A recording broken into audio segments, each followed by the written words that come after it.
Capítulo 5. Numa tentativa de se acalmar, Theo refletiu que estava com sorte, o que era engraçado, pois não acreditava em sorte. A ida da mãe a Paquetá permitia esconder Clarice em casa até que ele decidisse o que fazer. Além disso, a viagem até o Hotel Fazenda em Teresópolis faria com que os pais dela não estranhassem de imediato o sumiço da filha. Theo subiu pelo elevador de serviço. Sansão se aproximou da porta, cheirando as malas. Abanava o rabo e latia alto. Theo mandou que o cachorro ficasse quieto. Estendeu Clarice na cama. Ela parecia um anjo, ainda que estivesse um pouco abarrotada. A mala maior não cabia debaixo da cama e ele teve que esvaziar a parte de cima do armário para guardá-la. Buscou gás e antisséptico no banheiro. Cuidou dos ferimentos na cabeça de Clarice. Havia um pequeno corte na nuca que ele não sabia direito de onde tinha vindo. Furtivamente, aproveitou para acariciar seus cabelos castanhos. Como eram macios, descalçou as sapatilhas dela, incomodado com a aparência de desconforto que lhe transmitiam. Lembrou-se de Clarice fotografando no Parque Lage. Ela andava com displicência e calçava aqueles mesmos sapatos sem salto, o que a diferenciava das outras mulheres, sempre pintadas em excesso e montadas em plataformas.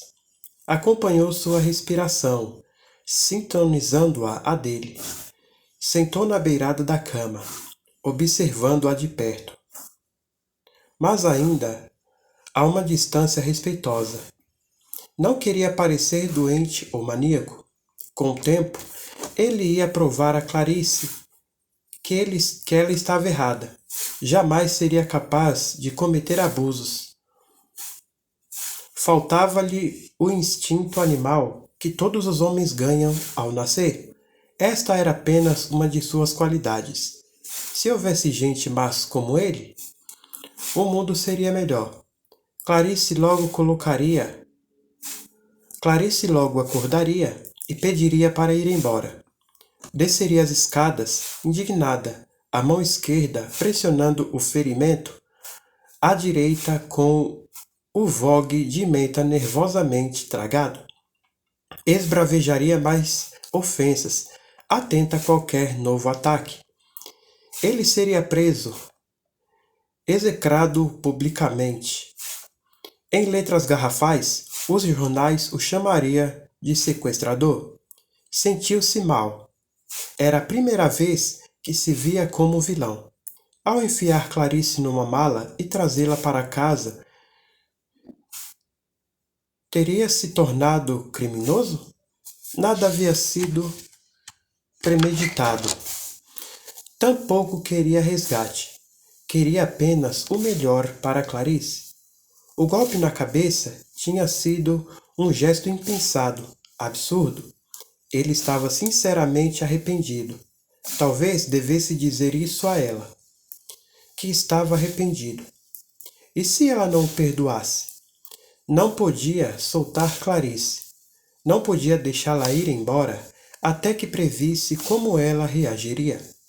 Ainda que não fosse a polícia, ela evitaria ficar perto dele. Isso também seria insuportável.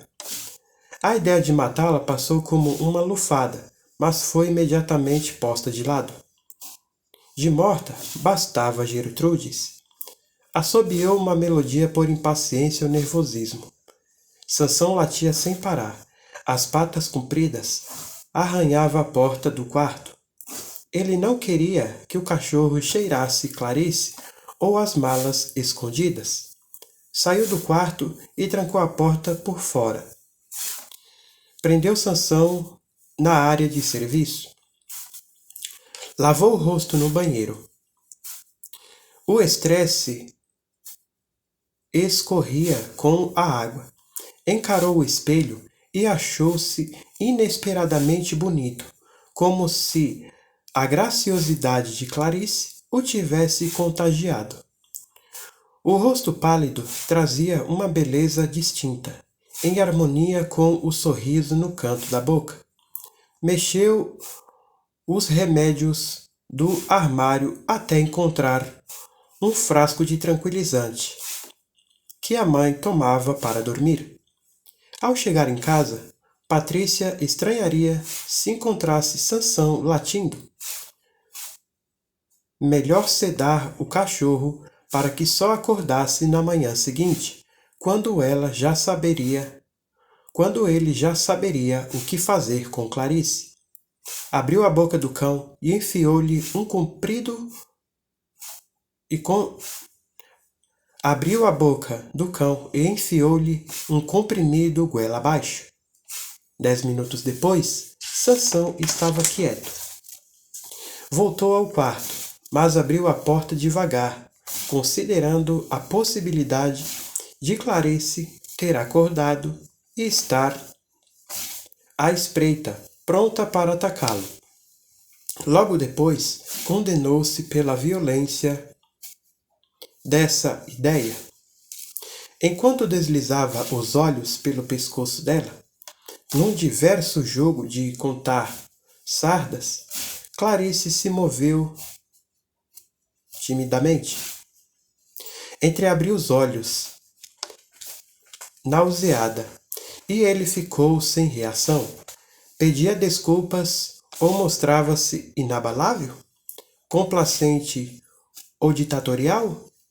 Ela franziu o senho e agitou os cabelos. Seus movimentos eram lentos. Passeou os olhos pelos móveis. Gemia de dor. Theo correu ao banheiro, deixando 2 comprimidos caírem na mão. Esmigalhou o remédio e dissolveu num copo d'água. Bebe. Ela fechou o rosto, ainda zonza. Parecia muito assustada também. É para dor de cabeça, vai melhorar. Evitava frases longas, pois não gostava de mentir para ela.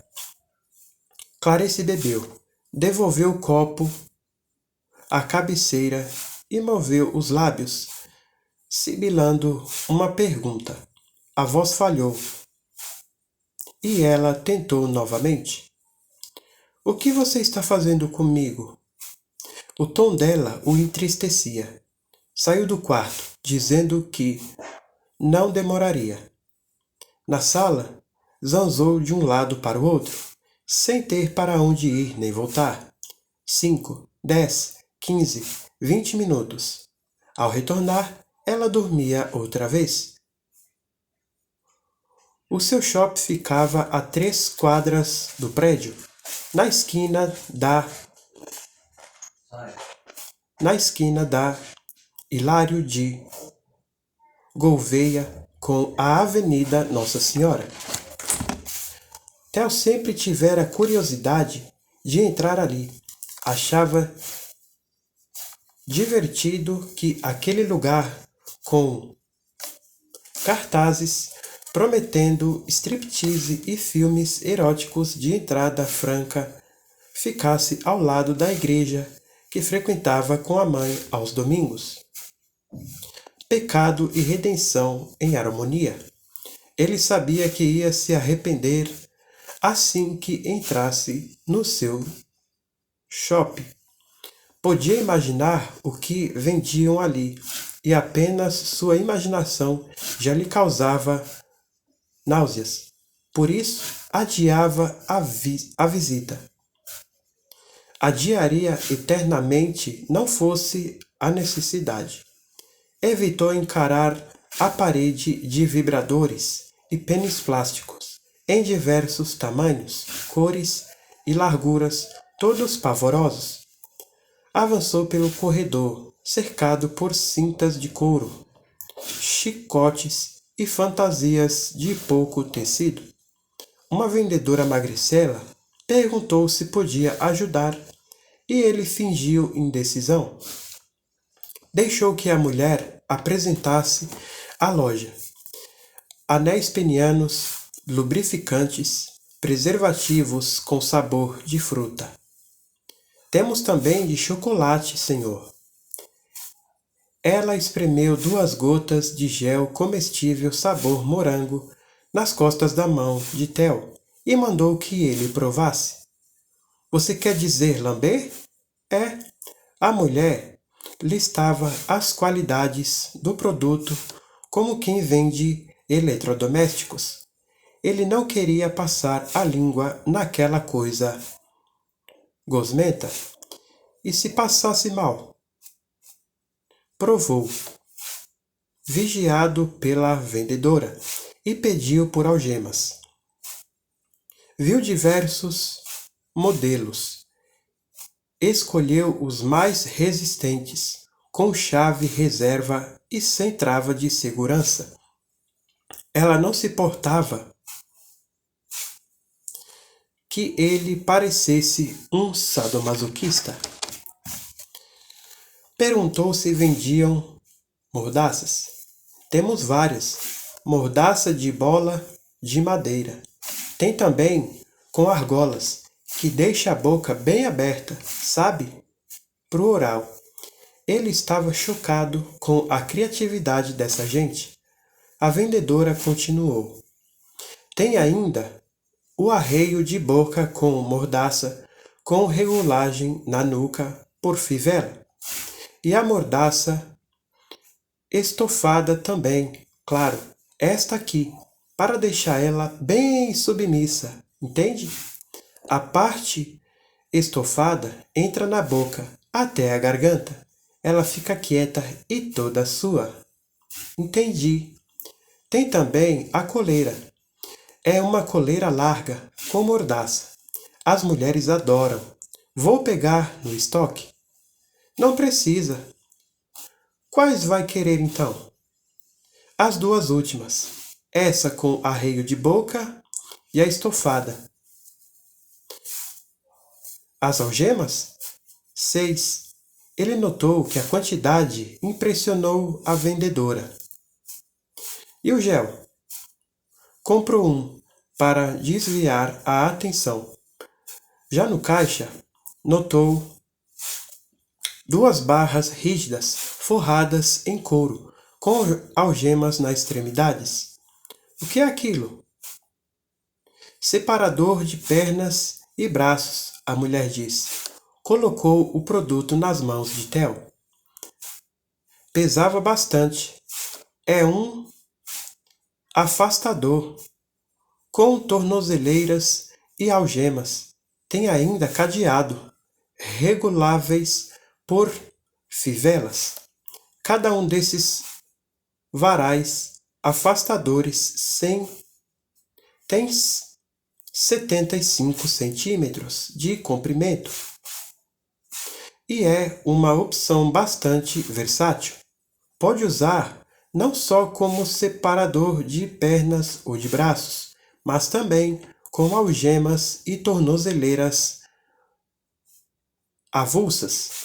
Veja, eles se conectam por esses mosquetões e formam um só, uma espécie de X com 2 varais. Vou levar também. Vestiu a arreio de boca com mordaça em Clarice. Deitou-a no colchonete, pois não queria que ela ficasse com o corpo dolorido. Empurrou-a para debaixo da cama, algemando seus tornozelos aos pés do móvel. Trocou o lençol e forrou a cama de modo que as algemas ficassem cobertas. Escreveu um bilhete para a mãe. Chegou de carro ao laboratório de patologia de universidade. Pegou sua gaiola de camundongos no biotério e foi à sala de pesquisas, onde havia outros estudantes. Na geladeira, encontrou 3 ampolas com solução de Tiolax, um anestésico usado em injeções intraperitoneais nos camundongos, bem mais eficiente que o tranquilizante. Guardou as ampolas em meio à serragem da gaiola por onde os ratinhos zanzavam. Durante 20 minutos, fingiu ingerir. Durante 20 minutos, fingiu inferir resultados. Quando saiu, garantiu que ninguém estava no corredor e escondeu as 3 ampolas no bolso do jaleco. Pouco depois, estava em casa. Patrícia havia chegado e assistia à TV. Disse ao filho que o dia tinha sido cansativo e que precisava dormir. Sabe onde deixei a caixa aberta de tranquilizante, querido? Ele se condenou por ter se esquecido de devolver o remédio ao armário. Na pressa de atender Clarice, havia largado a caixinha na mesa de cabeceira. Imaginou o risco que correria se ela tivesse procurado sozinha. Entraria no quarto dele, talvez olhasse debaixo da cama. Era sorte ter a mãe entrevada naquela cadeira de rodas. Disse a ela que não sabia do remédio. Patrícia desligou a TV e avisou que voltaria a Paquetá no dia seguinte. Com Marli, a vizinha estava expondo suas pinturas numa feira de artesanato. Ele trancou a porta do quarto e devolveu Clarice para cima da cama. Eram 4 da manhã quando ela ameaçou abrir os olhos. Theo se aproximou com a seringa, encontrou uma veia no braço direito e injetou a solução de Tiolax. Clarice ficou inerte quase no mesmo instante, bela adormecida. Enquanto não soubesse o que fazer, teria que mantê-la sedada.